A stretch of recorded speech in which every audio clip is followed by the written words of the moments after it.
Welcome, everyone. My name is Rhianne. I am 21 Acres Administrative Assistant and also the Educational Coordinator. I'm transitioning into this role, very excited.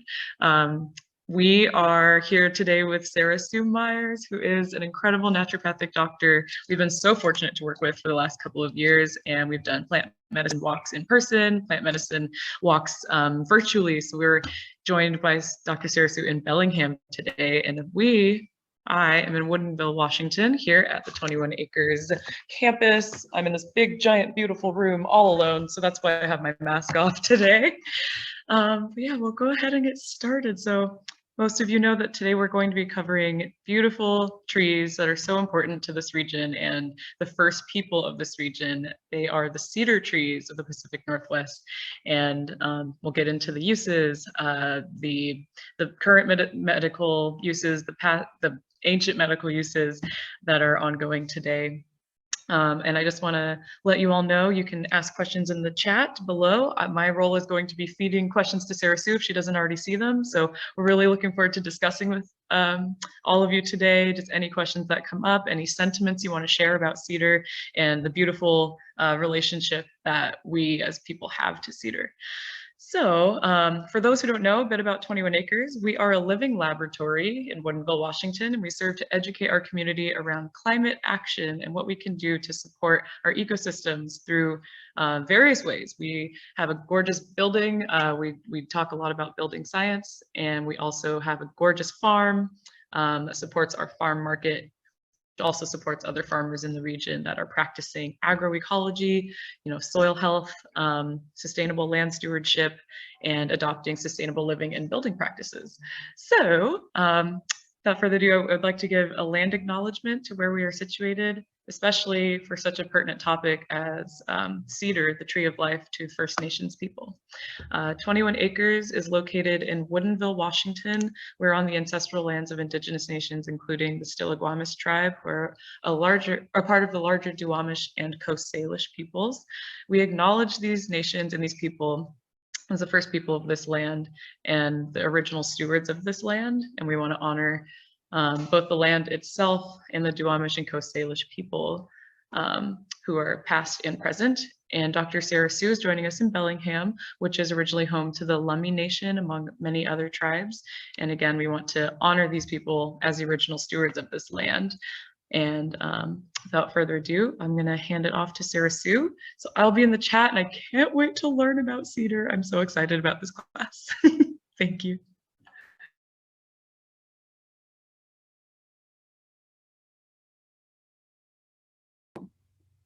There we go. Thank you for that introduction, Rhianne. And thank you to all of you for showing up and joining today. It really means a lot. And we are at the end of our virtual medicine series. It's kind of, it's a humbling day for me. And I just want to express so much gratitude to 21 Acres for giving me the opportunity to do this over the last couple of years. It's just has been such a joy to be able to talk about these plants with all of you. And I really appreciate all the participants who have communicated and shared in these classes, because it really enriches what I bring to the table, which is my goal is not only to be a teacher, but just simply a facilitator of learning here. So I invite all of you to share what you ask questions, share resources. Let's make this class all of ours. So again, I'm Dr. Sarah Sue. I'm up in Bellingham, Washington. I am the owner and doctor of the business Journey Home Healing. And Journey Home Healing offers medical guidance, doctoring, healing, not only for the Bellingham region, but North Seattle, as well as abroad. I've worked with many folks around the world as a health consultant and someone to just kind of help navigate them on their healing journey. I really value that therapeutic relationship, as well as empowerment to the person whom I'm serving, as well as advocacy. And I value that as well with the plants that I work with and teach. and really bringing it back to our place in this world, that we are all connected as part of a larger ecosystem, web of life. And this is one of the ways that I want to be able to steward the land, is to just remind all of you of that. So if you want to get in touch with me, my website's the best place to go. Just going to the contact me page and just send me over a message. I offer free 15 to 20 minute conversations, two-way interviews, if you have any further questions. And without further ado, let's start. So today we are going to be talking about the Western red cedar specifically. This tree is not in this room, so I'm gonna have some screen share of pictures for you guys throughout today's session to make sure that you get a good representation of what this tree looks like. So first off, I'm going to just pull up one picture here that we can take a look at. The Latin name for the Western red cedar is Thuja plicata. So here is one picture of the Western red cedar. It's one of it's a very common tree in the Pacific Northwest, specifically along the coastline. This tree has a rich history with this land, and with it's the first people's relationship and use of this tree along this land, which we will get into in more detail later on. As you can see here, the bark, some of these trees, these cedars, actually have that red coloration in the bark. Not always, but also take a notice of the texture of the bark. It's not really deeply furrowed. Like we've talked about last month, we talked about the willow tree and how the bark of the willow tree has these deep furrows. Another tree that has those really deep furrows in between the like puzzle pieces of bark that extend around the trunk is the Douglas fir. The Douglas fir and the cedars grow alongside each other very, very commonly. The Doug fir is a very more layered and textured bark. And interestingly enough, that one is much more fire resistant because of that. So you see with the cedar, it is a little bit more vulnerable to forest fires. I'm going to stop the share and just come back here. But then again, so with the Douglas fir, it's almost got these like, if you take a closer look at it, there's layers and layers of like bark that look like it's been glued on before you actually get to the end of that outer layer and then go into the deeper layers of the trunk. And so when a hot fire burns through, those will burn and slough off layer by layer, and it takes time to actually get to the more sensitive, vulnerable part of the trunk. An interesting forest ecology defense against forest fires. So Western red cedar, it's actually from the plant family Cypress or Cypressaceae. The leaves are one of the reasons, the arrangement of the leaves, of why the Latin name is Thuja plicata. So plicata, and that's Plicata, is Latin for folded or pleated. Another kind of way you can think about it is like a braided like texture to it. So I'm going to enter onto a different screen share for you guys so you can take a look at it as I kind of walk us through some of the description of what this tree looks like. Here we go. So there are the branches of the Thuja plicata, or the Western red cedar. So they can be anywhere from that vivid green to more of a dark green. They have a glossy-like appearance to them. And as you can see, they're scale-like, almost like they're stacking upon one another, or almost like that pleated or braided look. that traces straight up to the petiole of the greater leaf or branch. Let's see here. The bark we kind of talked about. I just want to make sure I got the rest of that information. We'll get to a different screen share. I'm going to stop that share for a moment and get to another picture. I am okay with doing a couple things at once, so sorry if I'm a little scattered right now. I just want to make sure I give you guys some good visual representations of the cedar right away, so you can keep it in mind as we talk about it further for medicinal uses and cultural uses. So here is another one. I like this because it shows more of the leaves from afar along the branches. And one thing I like about the branches is that they have this softness to them. If you kind of like relax your gaze and just look back, like there's almost looks like a feathery or fern-like softness to it, which we'll come back to later. The branches often can form a J-like shape. So extending from the trunk, they'll swoop down and then reach back up again.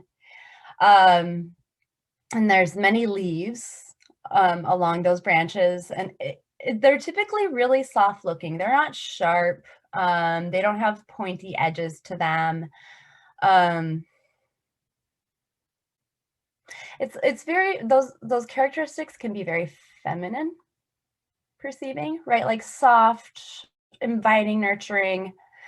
And in many cultures, the cedar does take on a deep feminine archetype as the mother cedar or the grandmother cedar. These leaves can also die off and fall off as you know, the ever-changing cycle of life. Before they do this, they will turn like a brown to rusty red color before they fall off. Typically like late summer and autumn time for that sort of shedding. And then let's go back one more time. Let's see. I think there's a couple images lower on this one actually. Screen share again to another image. I'm so glad that you can show us like the entire composition. I'm so glad. You're great at screen share, etc. Thank you. Thank you. It feels clunky to me when I have to stop my train of thought here. I appreciate that feedback. These can get very large. Lots of old growth areas up here in the Chuckanut Mountains, up here in Bellingham, Washington. The Chuckanut Mountains have they're pretty steep geography, and because of that lovely attribute, they missed a lot of that early logging. They couldn't get access to these parts of the mountains, which is great because there's some like really amazing areas of old growth cedars. There's one trail where it's just this whole area is filled with these really large cedar trees, like beyond an arm length, span length. I call it the grandmother or the grove of the grandmothers when I go through there. But as you can see, they can get pretty large. So again, with the bark, it's pretty fibrous, not so rough, kind of almost like a soft-ish texture. I mean, when you relate it to what other bark feels like, it's pretty soft. You got to kind of think of it in the context of what we're like examining and taking into consideration. Again, anywhere from reddish brown to gray. There's a vertical like texture to it. And when I see this, it makes me think of bear claws. Like a bear like showed up to this tree and just started scratching it to sharpen its claws. And that's what it looks like when it leaves. And it's just kind of like frayed and a little messy. And it just circumnavigates that cedar tree to do that shredding. The outer bark of the cedar tree will tear in strips. Stripping too much of the tree will lead to too high of a stress for the tree to overcome, and it'll typically die off. And this is a really important consideration to take into mind when it comes to harvesting cedar bark, which there are benefits to that for both medicine as well as human use of other sorts. And I'm going to stop this share here. Okay. Typically, the first people's method of harvesting the bark is that they would do about a hand's width and just do a big strip of it and then go on to the next tree. In order to harvest in a respectful way, where we can take from the tree, but we're not just taking, there's a reciprocity that happens, and then it's done respectfully so that the plant recovers and doesn't get harmed as much in the process. The cones are they're tiny, that are on the cedar tree, about 1 centimeter in length, or half an inch roughly. And then the pollen is this golden color, and anyone that's been living in the Pacific Northwest throughout a whole season will recognize this, because it's typically the pollen that falls off and ends up on everything in the springtime. Windshield wiper or windshields, just that. And it's usually a time when people have more allergies, I notice, just in practice, is when that golden pollen comes out and is flying around. All right, so cedar medicine. I want to talk about, with plant medicine, that it's often connected to what are called secondary compounds that the plant makes. So primary compounds are things for basic essential survival, like food and hydration for the plant. The plant then uses all of its extra energy, yet once it gets its survival needs met, for like making sure the plant is nourished and grows, but then protection from the outside world. And these are more of the secondary compounds that a plant will have. They can be utilized for plant chemical defense. They can be made by the plants for protection against microbes. Microbes include an array of small, tiny microorganisms, including viruses, bacteria, and fungus. And again, the Western red cedar, I am just reminded, I have one picture I did want to show you guys of just the distribution of the cedar. So let's do that so what's one characteristic of the Pacific Northwest climate-wise, as we were looking at this map? Here we go. So right over here, where that neon green is the distribution of the Western red cedar. And this website is nativeplantspnw.com. Wow. My guess would be, if there's any guesses in the chat too, would love to hear them. Water. Yes, Macy. Yep. Absolutely. Thank you for joining too. It is wet over there. Water. Yes, it's damp. Are there often lakes in the, I mean, I think there are probably a lot of lakes in this entire region too. Is that kind of common to where they grow as well? Yeah, they need a lot of water. Oh, here's a picture of the cones, the tiny little cones that come on the cedar. Let's see. Oh, and then, yeah, and here's one more picture I just wanted to show before we exit the screen share of that harvest of the bark. So again, you're not stripping the entire bark off the tree. And honestly, like this goes for any sort of harvesting from a plant that's going to remain living. Consider how you can have the smallest impact on a plant. And maybe not harvesting from just one species, but if there's multiple species around, taking a little bit from each one.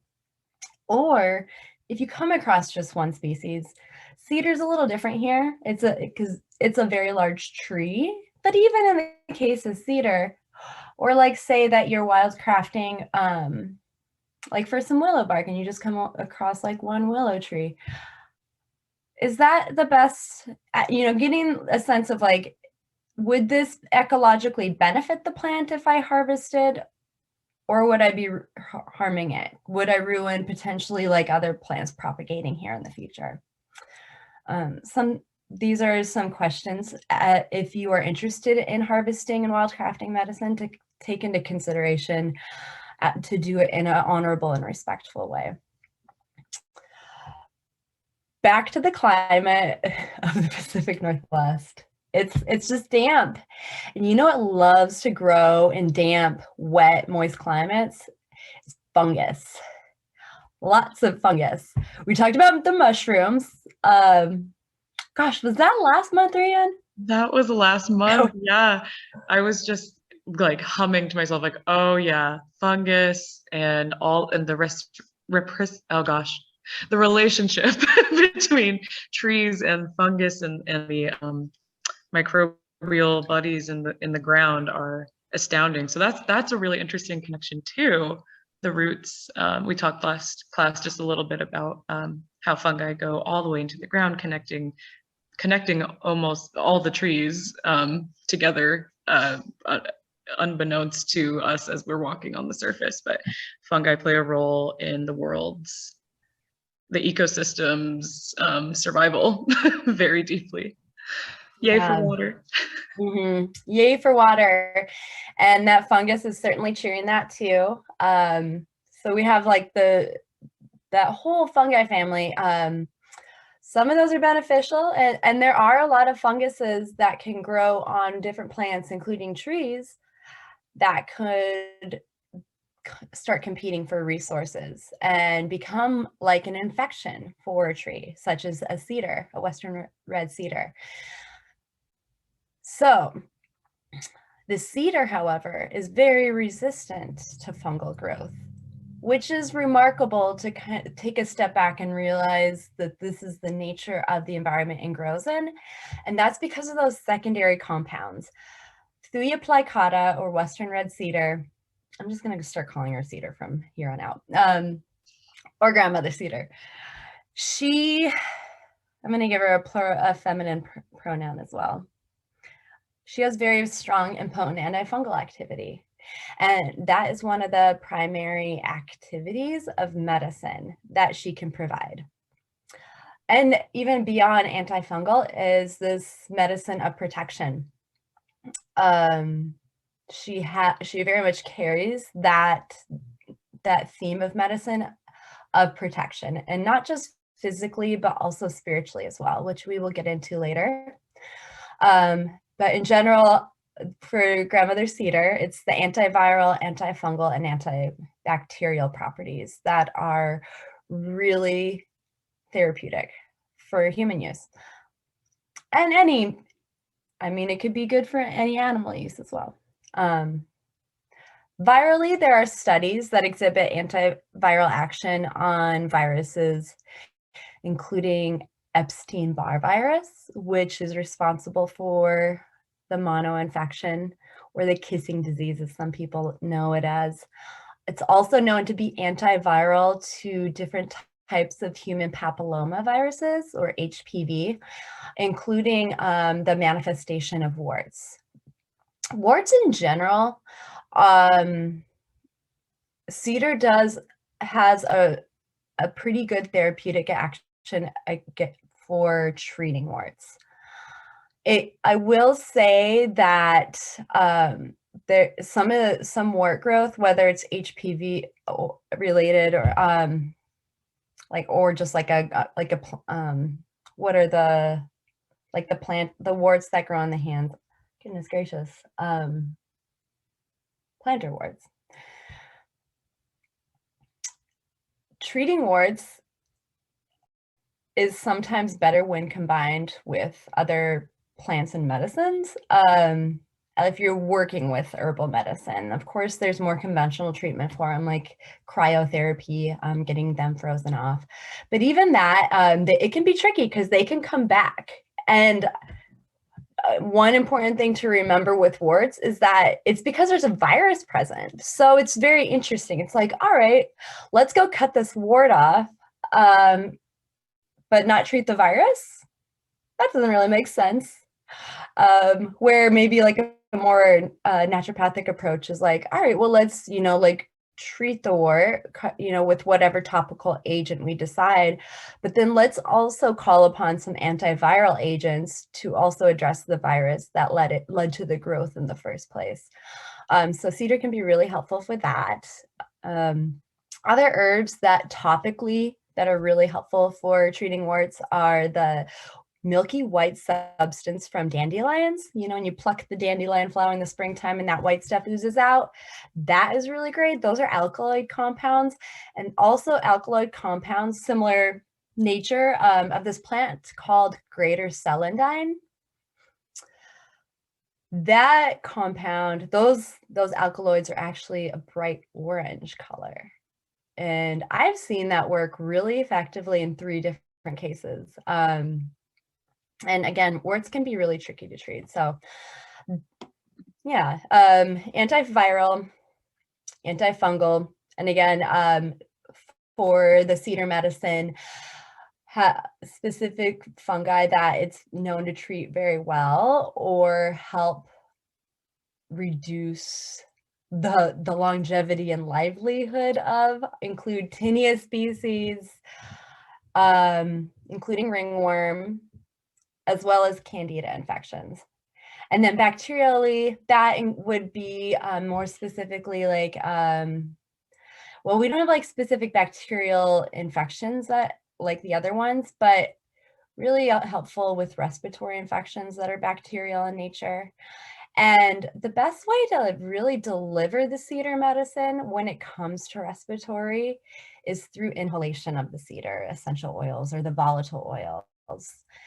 And so one easy way that I like to do the essential oil application to the respiratory tract is doing a drop or 2 of essential oils in my palm, rubbing my hands together, and simply breathing it in. You're breathing that medicine in because the oils themselves are volatile, so they're releasing into the air. Just doing a drop of cedar essential oil and then taking and breathing it in, and you deliver that medicine right to the area where that infection may be happening or occurring. Another way that it could be done is a steam inhalation, and this could be done with either the essential oil of cedar or some freshly harvested leaves or branches of the cedar as well. I like fresh with volatile oils because as the plant dries, the volatile oils, depending on how it was dried, may do exactly what's in their nature of volatilize and leave the plant. I remember this one time, there was a big windstorm a couple months ago, a very significantly large one. And I remember going outside the next morning and it smelled like cedar oil all over the place because all of those leaves had just been like ripped and flown around. And just like with any plant, you need to do a little like scratch and sniff or like rub and sniff before you can really smell those whatever the aromatics are, that it does a little bit of like cell wall damage to release them. And the storm had brought that on, and all of the cedar oil was released into the air around us. That sounds so beautiful, but also, I mean, it's tragic to experience an incredible storm like that. We're just like, it's very scary. But then the blessing of surviving that storm and just having that comforting, special aroma that is so healing. Wow. I'm sorry to cut in. I wanted to ask about, so I know like essential oils have incredible properties, and there's been like some controversy about ethical sourcing, etc., and efficacy of like, just depending on the strength and the quality, I guess, more of the oil. I would love to know if not now, then later on when I send a follow-up email for everyone who's on the chat, we're going to include some resources. But do you have a resource of where you like to source your cedar oil? Mm-hmm. Yeah. I have discovered this place up here called Living Earth Herbs. It's an herbal apothecary. Really high quality stuff. And I know I've gotten to know the owner, Michelle, and as well as the other folks that work there, and they source things very sustainably, high quality. And so I think, what am I trying to say? I would find people that have done their research. I actually don't have resources for it myself. I have my own personal opinions about what oils I like. But I also look to people who, if it's their business to do this, to do this kind of stuff, and refer to them. Now that I'm pausing, because as I say that, I don't recall the name of that one off the top of my head. One good way to check, though, I remember, is if you buy an essential oil, you can do a drop test on a piece of paper.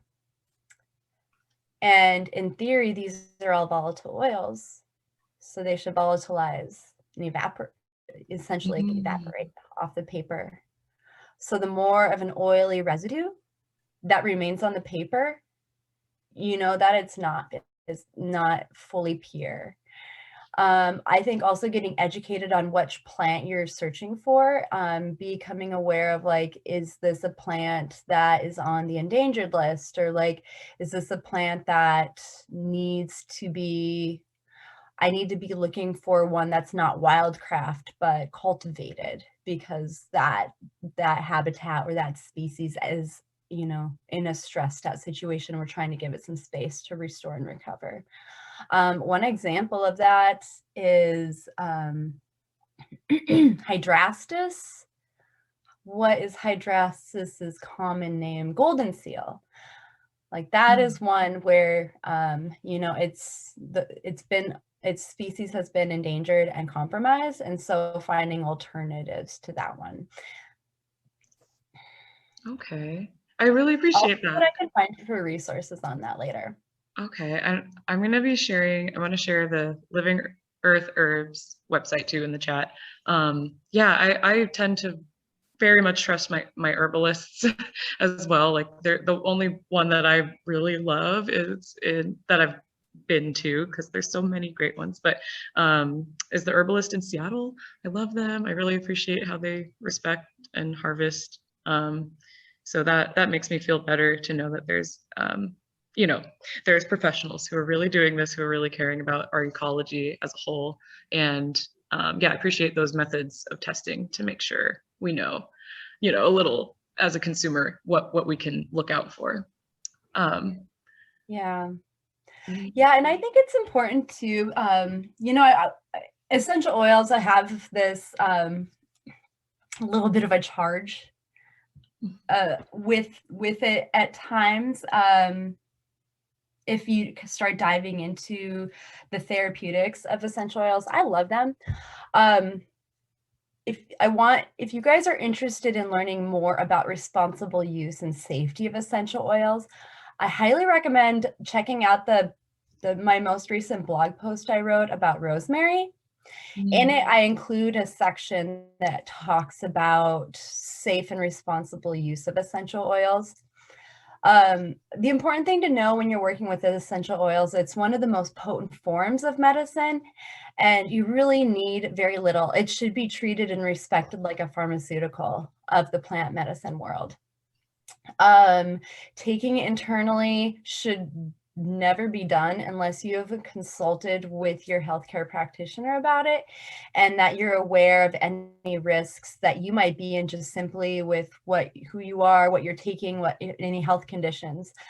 Internal use of essential oils can be neurotoxic, as well as toxic to the liver and the kidneys at pretty low doses. Because they are so potent, there's more risk to contact dermatitis or other allergic reactions. And whether you're starting with a new essential oil that's at the top of that potency tier, or a tea, if it's a new plant, always err on the side of start low, go slow. I With love it. essential oils, use carrier oils, such as apricot oil, olive oil, coconut oil, whatever's in your kitchen. Don't make it complicated. Just make sure you dilute that oil. Inhalation, once you have kind of introduced it, another safe, great way to do introduction of a new essential oil is the patch test. So once you do an inhalation and see if you're adverse or not, body-wise, it's just doing a tiny spot on your skin to see if you have a reaction of any sort before doing like more generalized application. Yeah. Absolutely. Are there any questions coming in? Yeah, I was just gonna say, Okay. scrolling up here, there are two questions. One is, I'm gonna say this wrong, is Thuja? Yeah. Thuja, thank you. Is Thuja that's used in hedges the same Thuja, and can you use that medicine in the same way? I know that has a lot of relatives, but I wonder, can we use those the same way? Yeah, so first, make sure you have appropriately identified the tree. Thuja can be used in hedges. I've seen that here. There are different Thuja species, not just Thuja plicata, but in general, they do share like a similar therapeutic profile, I guess, with like that sort of antimicrobial, those properties. And again, if you harvest, I don't know if I followed through with this message, but if you harvest like fresh needles from the Thuja tree or the cedar tree, you can just, with the steam inhalation, what you're doing is putting the plants in boiling water and then letting that heat from the water release those volatile oils. And you're over there with a towel or over the pot with a towel, breathing in not only that moisture, breathing in that steam itself can be therapeutic for upper to lower respiratory issues, but as well as that medicine.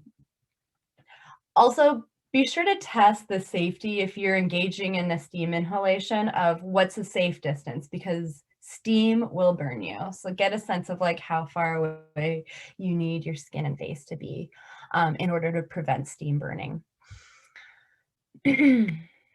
And one thing that comes to my mind too is make sure that your plants are, a safe distance away from like the road and toxic stuff that can splash up from tires, and make sure they're washed well if you're going to do that, I think, because we would hate to actually get more harm out of it. But absolutely, plant ideas seems really, really essential to that too. Making sure that is the right plant you want. And I'm just going to do a quick time check. I'm so sad that this is our last class right now. Maybe we could stay just a little bit longer, maybe like 5 to 10 more minutes after, if people are comfortable with that. But because we started at like 5 to 10, if you have time, of course, folks who are joining us. But what was I going to say? I lost my train of thought. Anyway, it is, time. It's 12:41. So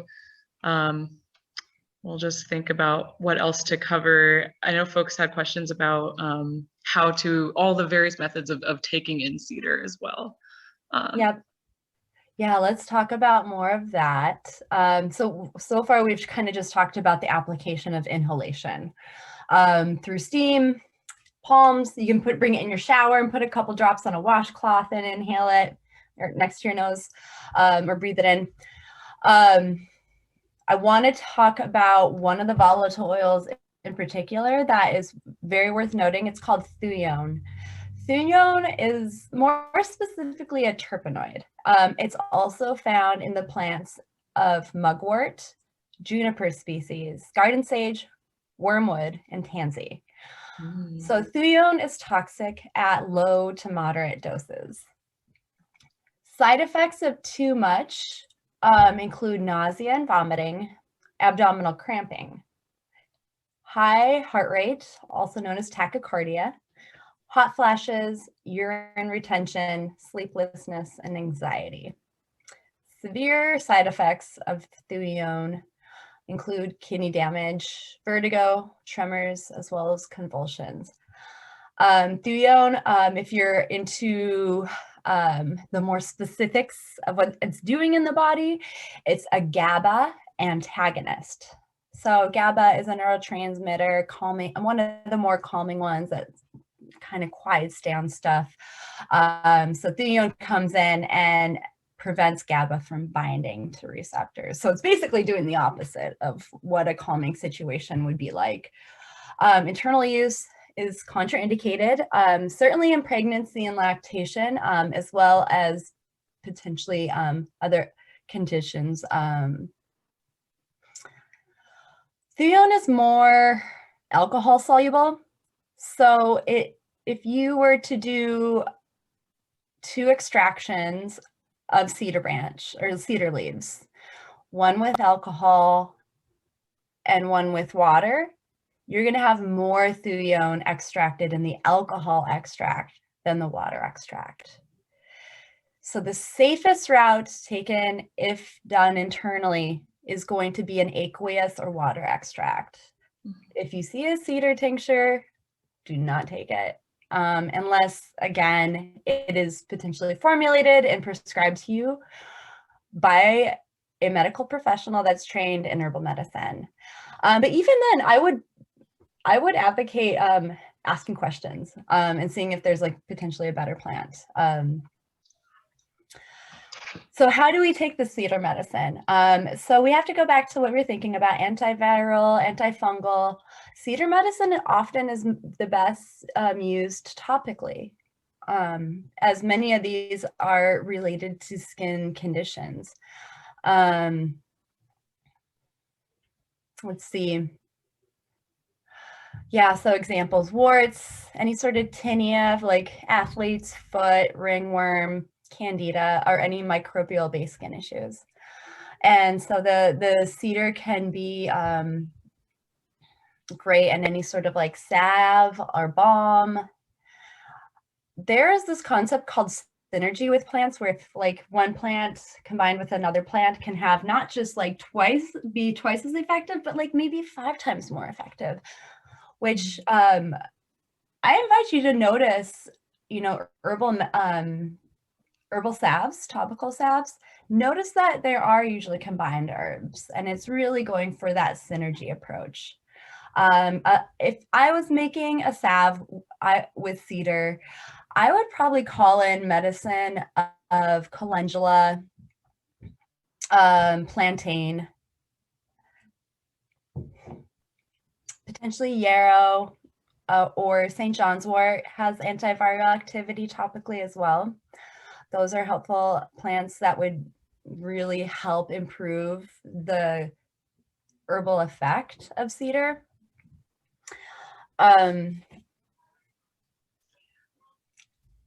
Yeah. Let's see. And then I want to mention, well, no, I think that's it for, there is a homeopathic remedy called Thuja, which is from Thuja plicata.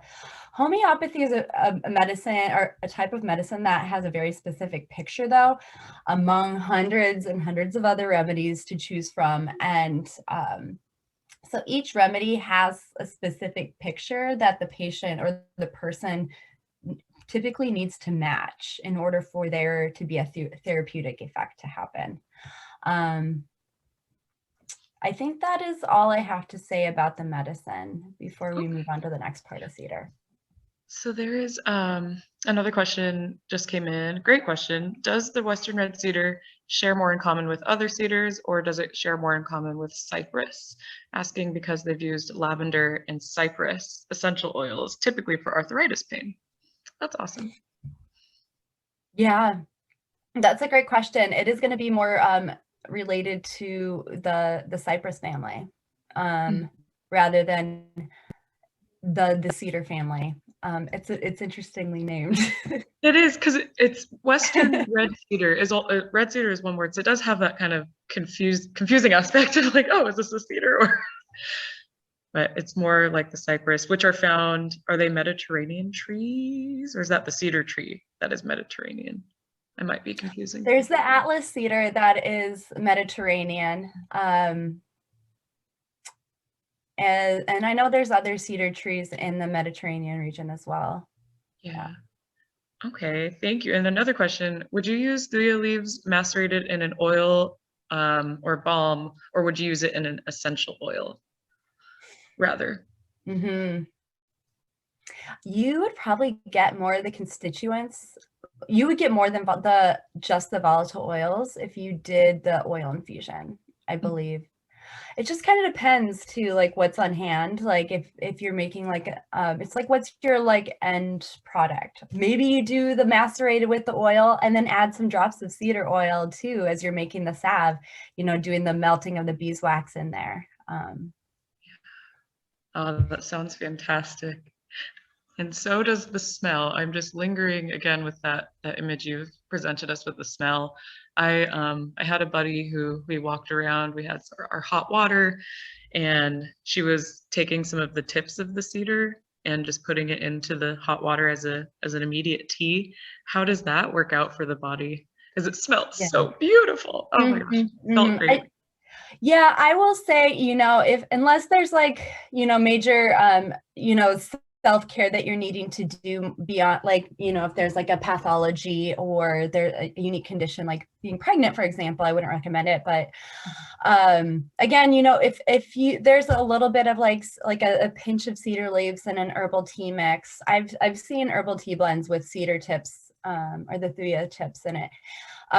Again, the water extract doesn't take out as much of the thuja, and right. You know, if you're sticking to like half a teaspoon of dried leaves. Oh yeah, it was very little, like a small pinch.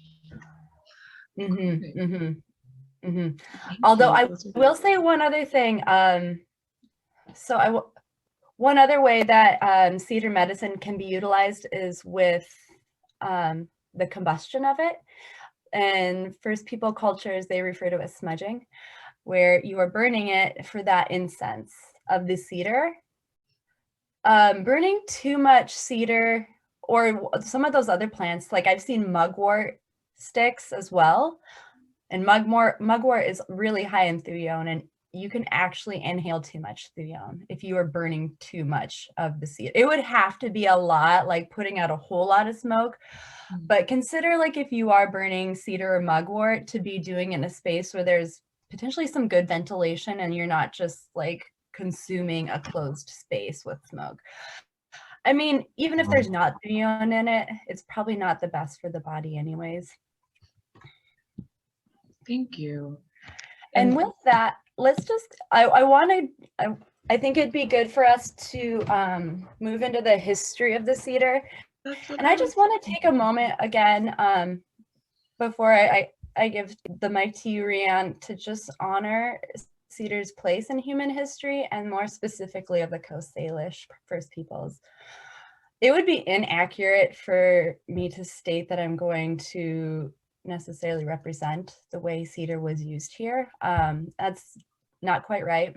I am not a representative. I am a descendant daughter from a far off land, Germany, Montenegro, Italy, and this is not my native land.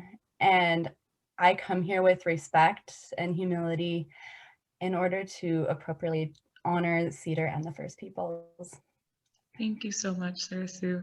Yeah, when we, I'll jump in here. When we mentioned that we were going to cover cedar, my heart just got really, you know, heavy but also humbled and honored to understand the oh my gosh, I can't say this word today, reciprocity that is shared between the species and the first people of this land, especially where we're situated in the ancestral lands of the Coast Salish. And that map that you showed earlier was a really great regional representation of where these first people lived, because this tree, and still live, this tree is the tree of life, and it's aptly regarded as the tree of life for so many Northwest Coast Indigenous cultures, because it's incredibly durable, it's kind of like, it's a cradle to a coffin is what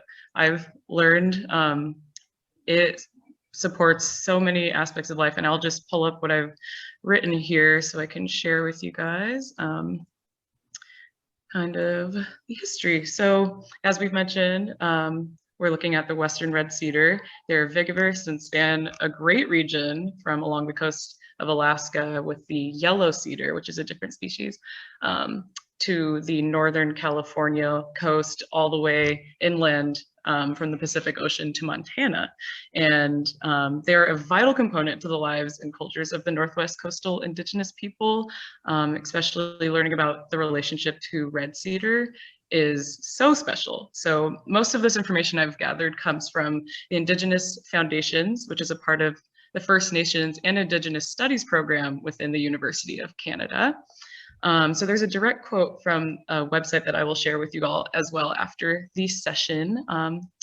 Direct quote, "The astounding variety of objects that can be created from a single tree is a testament to a profound cultural interrelationship between humans and plants." And that is, I think, really profound, and especially a lot of the messaging that we've brought within this program specifically over the years is our relationship to plants is what keeps us going, and we are also land stewards and need to keep their lives just as, you know, heralded as ours, because there's no way that we could exist without them. And I hope that we realize that importance more and more. There's a question that I'd like to share too that's in the chat, and I'd like to share it after this, that ties really well, and it's a great send off to what we can do. But yeah, so more about the history. The importance of cedar is reflected in tools and everyday objects, but also in ceremonial objects and regalia. Each culture has developed their own techniques and uses for cedar. So what I'm about to share is a very general overview that doesn't honestly represent like all of the depth and complexity harnessed by the First Nations. But so at the base of the tree, starting with the base, like the roots, they can be dried and braided to form cordage for hats and baskets. With the right technique, we've learned a cedar basket can be made watertight and heat-proof, which essentially could be used as, you know, they were pots and pans for cooking and boiling water as well. Coastal First Nations didn't traditionally use metal or nails or bolts, but the cedar tree was used to lash together roof planks, setting baseboards, and was a vital part of house construction for longhouses, for greenhouses, for everything that was structural, canoes, and totem poles, very specifically and very special to this region as well. So bark could be dyed and processed into different types of threads for mats and clothing and blankets and hats. Very soft bark, as Sarah Sue mentioned, and very easily, you know, pliable with the right technique and tools. So the yellow cedar bark, I'm just going to briefly mention, is softer and more pliable than red cedar. It's a very different species. It's much shorter, much bushier, and is more northern and coastal than to where we're situated. And Woodinville and Bellingham is northern too.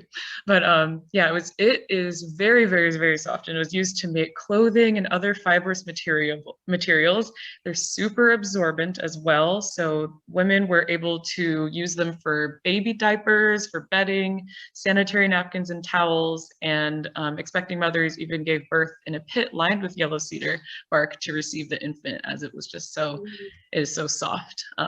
When you walk on the forest floor in these areas where there are a bunch of cedar trees, you can just feel that sponge and that give. It's absolutely wonderful. Dried bark also burned very slowly, which was great tinder for matches and torches. And let's see what else here. Couple other uses.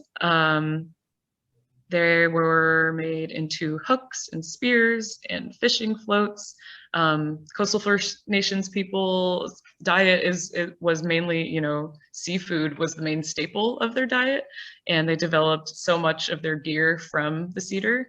So once the fish were caught, they were also preserved in cedar smokehouses and dried on cedar racks. And this tree is truly everything. When you when you see it as this foundational aspect in the cultural heritage and survival of Indigenous people. It is also, I learned something really cool. It's very, very lightweight as well. So it was used for architecture and transportation quite a bit. And it's so light and it's easy to work with, but it's also one of the most durable woods in the world. In the forest, a fallen cedar tree can remain on the forest floor for a century. And the durability is the result of that natural preservative that Dr. Sarasu mentioned, where it's antifungal and it doesn't decay as well with those decay causing fungi. So that ability stays with it for a century or more. And these trees can live to be 1,000 years old or longer. They are 230 feet high at one of their highest. And again, they are used for paintings, they're used for masks, they're used for homes. And one thing I'd like to also share is the bent wood boxes. These are really special and sacred boxes that were made from cedar. They can be used to hold all sorts of goods, and they also served as burial boxes for the deceased.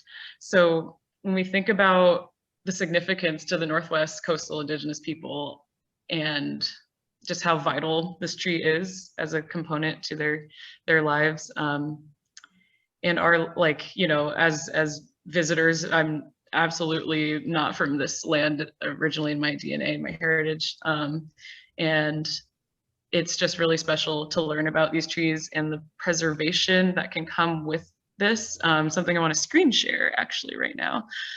Let's see. So there is,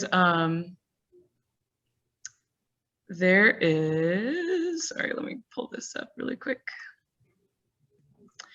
Something called culturally marked trees. So these trees, as Sarah showed a picture of earlier, if you see trees like this is where the bark was stripped up and was stripped multiple times. And these trees are still standing after so many years, centuries. Whoops. So one more picture here I wanted to show. You can see that these are culturally modified, but still growing, and they gave life to all of the various things I've mentioned through talking about the history. And something that's very, very important and special here is, I'm going to stop the share.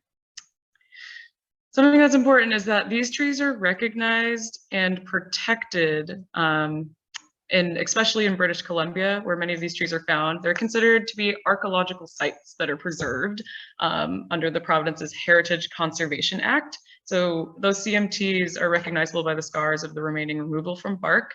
And the thing I'd like to leave you with on this topic is how beautiful is it that because they use the tree and because, you know, you can see the evidence of the archaeological relationship, they're preserved today and protected today and continue to live on. So that just beautiful, like the honorable way of stripping the tree up and making sure that it continues to survive in harvest is just sensational, because it just makes sense, but also because in this new society that came and imposed its way, they're protected still. I think that's just really special. And yeah, I just wanted to share that. Does anyone have any questions on some of those historical uses? Did smoking fish using pots, etc., with cedar not impart thuja onto their food supplies for ingestion? My thought on that would be that they were, you know, once they're worked and woven and kind of like, you know, made into these different shapes and boiled over so many times, I would say it's probably very, very safe. But I'm not sure about cedar planks, but I do love me smoked salmon from my buddies. And I think more of the thuja is present in the needles and not the wood as well. So, Thank you. That is a really good question. Good point. because all the different pieces of the tree have completely different medicine or uses and components. So, okay, here is a really big question that came in earlier from an awesome participant named Shmuel. Shmuel, I hope I'm saying your name right. My question for you guys, for Sarah specifically, what according to you needs to be done in the role of governments and municipality authorities in encouraging the growth and development of native plants and agricultural crops in different countries and regions around the world? I feel like it kind of wove into what I last said, where incorporating Indigenous people and the history of this land, first and foremost, into our restoration practices and into sustainable land management that has clearly been represented by the longevity of these trees that are found today. And we're just talking about one plant, right? We're just talking about red cedar. When you talk about the entire ecosystem and all of the other services that it provides and how Indigenous people live, it's they need to be at the forefront of all of these conversations. And I also think that that's one big part that government can do, and also getting educated like we're doing today to understand why these trees are so important, how special they are, and how to live within our means. What are your thoughts on that? Yeah, I love where you went with that, Rhianne. I worked with the Forest Service for 6 years, and to my naive realization, I thought that it was this agency that protected the woods, and then I realized it was in the agricultural department, and it was all about the business of harvesting. These systems were built by our government, which has been underrepresented by the people who have a deep relationship with this habitat and the ecosystems. We need to have more representation of people of color, of First People, of those regions, as they are the experts. We need more female representation. And we need to start calling out these systems that are dominated by white people, white folks, typically white men, and have more of an equal voice and representation. Call in the scientists and the anthropologists, call in the doctors, call in the agriculturalists, call in the biodynamic, educated practitioners. We need all representation here. Unfortunately, we can't necessarily call in the plants, but we could call in mediums. Maybe we even call in mediums that can represent the plants. What do they want? I know people who can represent plants. Absolutely. Who have that ability. When are we going to give them a voice? How do we give them a voice? Yeah, I really appreciate the broad spectrum of people's lived experiences, studied experiences that you called in, and it's the spiritual component to that as well is very important. And I think most people know or should know that First People have an incredible relationship to Creator and Spirit, and all of us can really learn from that. And the world is really harsh. We have hard ups and downs. Even enough water, if you drink enough water, not enough salt, that can kill you. Everything's crazy out here, right?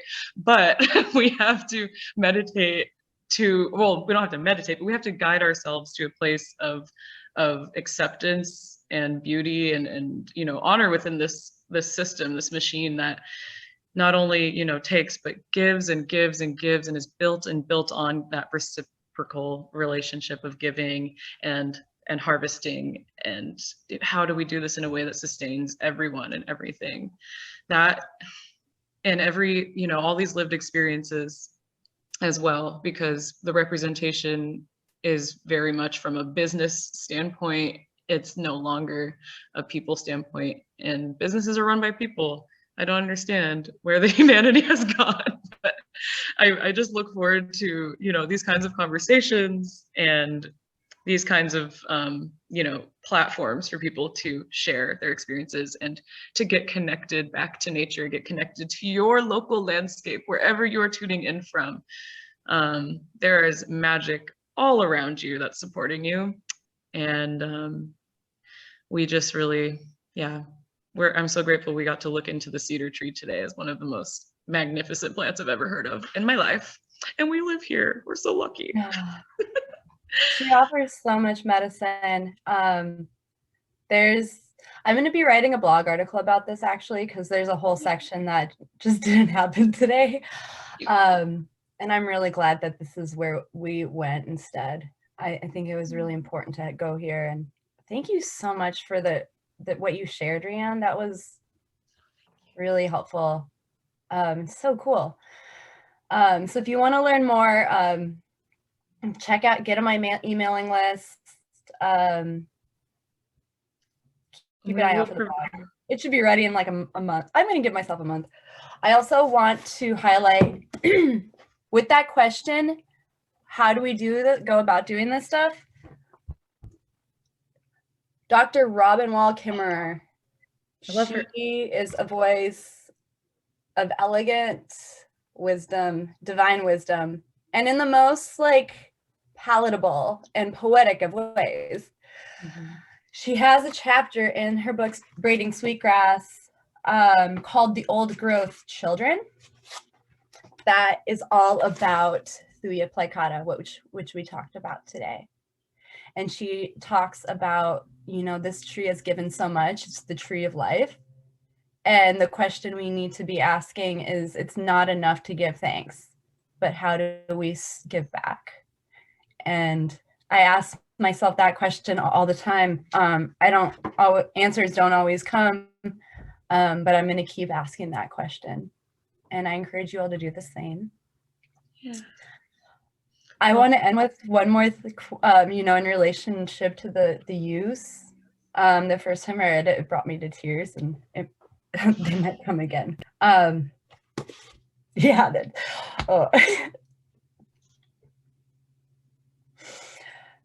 The first and last embrace of a human being was in the arms of Mother Cedar. That is so beautiful. Absolutely. The birth, you know, having these beautiful mats to greet you and then also to send you back. Oh God, I'm gonna cry. That is so beautiful. Thank you so much, Sarah Sue, for this class, for every patient you've consulted and every friend you've been able to meet. I'm just so grateful to know you and work with you. I'm gonna cry. This was such a beautiful series, and who knows what's going to happen, if it's going to be virtual or in person, but we will absolutely be seeing you in the 21 acre sphere again, and I'm just grateful to have you as a friend. But for those who want to keep up, please you better keep up. Visit Sarah Sue's website. We're going to link it in the chat. We're going to link it follow-up resources and in the YouTube. And for everyone else, please keep in touch with 21 Acres and upcoming classes. Thank you so much for joining us, for all of you all over the world. We love you. Just you go and be great. Yeah. Okay, we'll talk to you all soon. Take care and thank you again.